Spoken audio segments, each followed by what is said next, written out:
Okay, here's the screencast for Thursday the 1st in creative writing. Today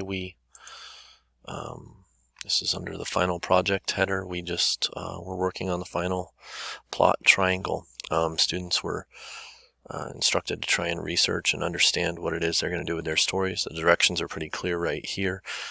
Fill out each portion of the triangle with your planned genre, and that would be dialogue, descriptive, email exchanges, text messages, letter, one-act play, as opposed to action or drama or something like that.